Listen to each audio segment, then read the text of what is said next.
One player just walked back into women's basketball after months of silence. And in less than 20 minutes, she flipped the entire sport upside down.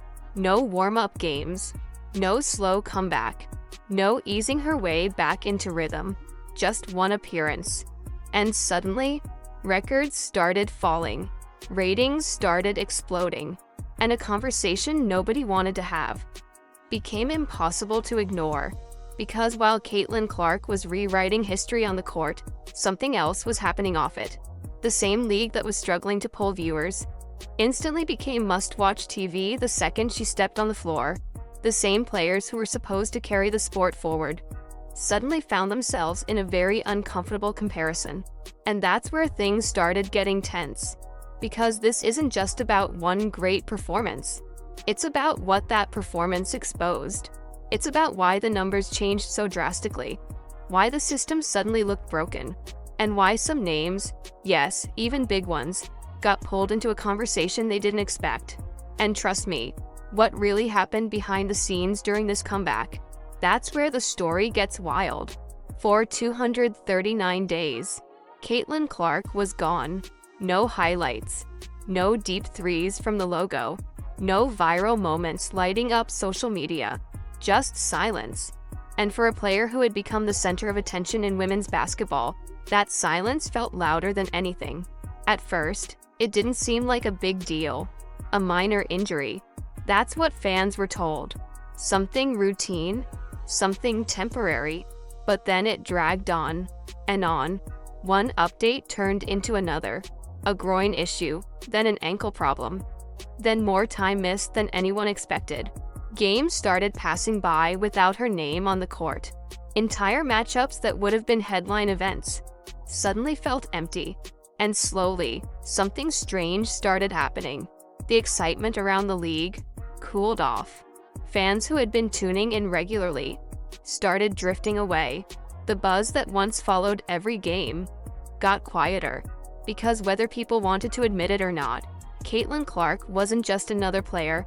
She was the moment, and without her, the energy just wasn't the same. But here's where things get even more interesting. During that same stretch, the league tried to move forward without her. New stars were pushed, new storylines were built, new faces were promoted as the future of the game. And on paper, it should have worked.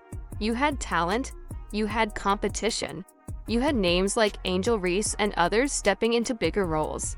This was supposed to be the moment where the league proved it's bigger than just one player. But the numbers told a different story. Viewership didn't explode. The hype didn't hit the same. And some of those highly promoted matchups, they struggled to reach the kind of attention the league had grown used to. Not because the talent wasn't there, but because something was missing. And deep down, everyone knew exactly what it was. Still, the question started creeping in. Was Caitlin Clark still going to be the same player after all this time off? Had the injuries slowed her down? Would she need time to rebuild her rhythm? Or worse, had the moment already passed? Because in sports, things move fast. And if you disappear long enough, sometimes the game moves on without you. At least, that's what some people thought. But what they didn't realize was that those 239 days, they weren't the end of the story. They were just building up to something nobody saw coming. And the second she stepped back on the court, everything changed. Fire. After 239 days away, the moment finally came. No dramatic announcement, no grand build-up, just a quiet decision. And then suddenly, Caitlin Clark checked into the game. And for a split second, everything felt uncertain. Because this is the part nobody talks about. Coming back after that long, it's not just about skill. It's timing, it's confidence, it's trusting your body again. Even the greatest players in the world usually need time. A few games to shake off the rust. A few possessions to find their rhythm. A few moments where things just feel off. That's what everyone expected. Even people who believed in her were thinking the same thing. Give her time. But Caitlin Clark didn't take time. She took over. From the second she stepped onto the court, something felt different. No hesitation, no second guessing, no signs of someone who hadn't played competitive basketball in months. It was like she never left. Actually, it was worse than that for everyone else. Because she didn't just look the same, she looked sharper. The first few possessions told you everything you needed to know. The defense tried to read her. She was already 2 steps ahead. They tried to pressure her. She turned it into an opportunity. They tried to slow the game down. She sped it up. And then the numbers started stacking. Points, assists, control, 17 points, 12 assists, in just 19 minutes. Let that sink in. Most players don't reach those numbers in a full game, and she did it in limited minutes, coming off the bench after 8 months away. And it wasn't empty stats. Every play felt like it was bending the game in her direction. She wasn't just scoring, she was dictating everything, finding shooters before they even got open, threading passes through gaps that barely existed, turning broken plays into perfect opportunities. It didn't look like a comeback. It looked like a statement.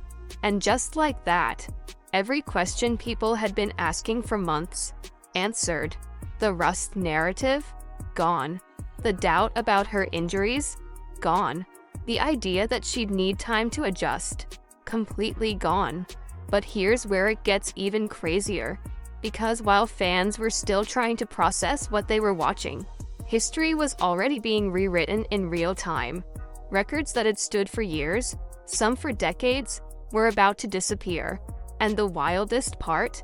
She hadn't even played 20 minutes yet. But what happened next? That's when people realized this wasn't just a great performance. It was something much bigger. Police car light. What Caitlin Clark did in those first minutes was already shocking. But then people started looking closer at the numbers. And that's when everything changed. Because this wasn't just a good game. This wasn't even just a great performance. This was the kind of performance that rewrites record books. In real time. Before she even crossed the 20-minute mark, Caitlin Clark had already broken multiple records that had been standing for years.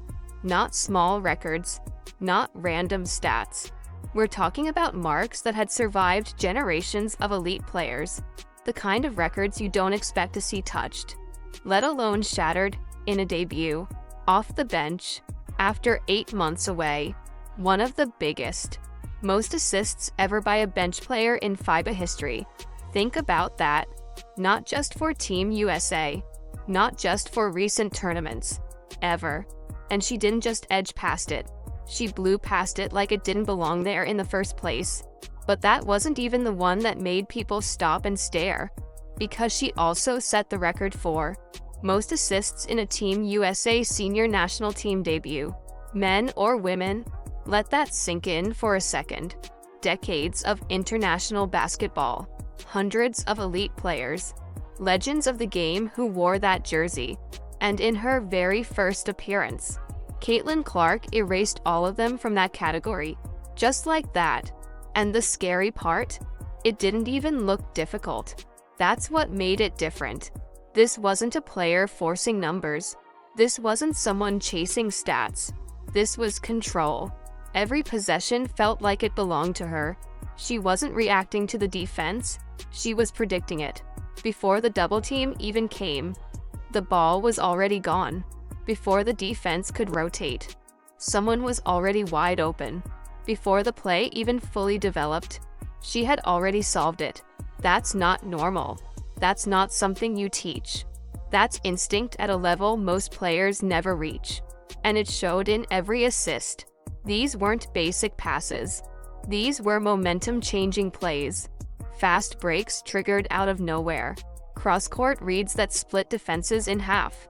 Perfect timing that made everything look effortless. The entire offense started moving differently the second she touched the ball. Faster, cleaner, more dangerous. It was like the game had shifted into a different speed.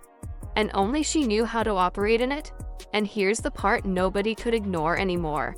This was happening while she wasn't even starting. while she was still being used in a limited role, while the system wasn't even fully built around her. And yet, she was still dominating everything.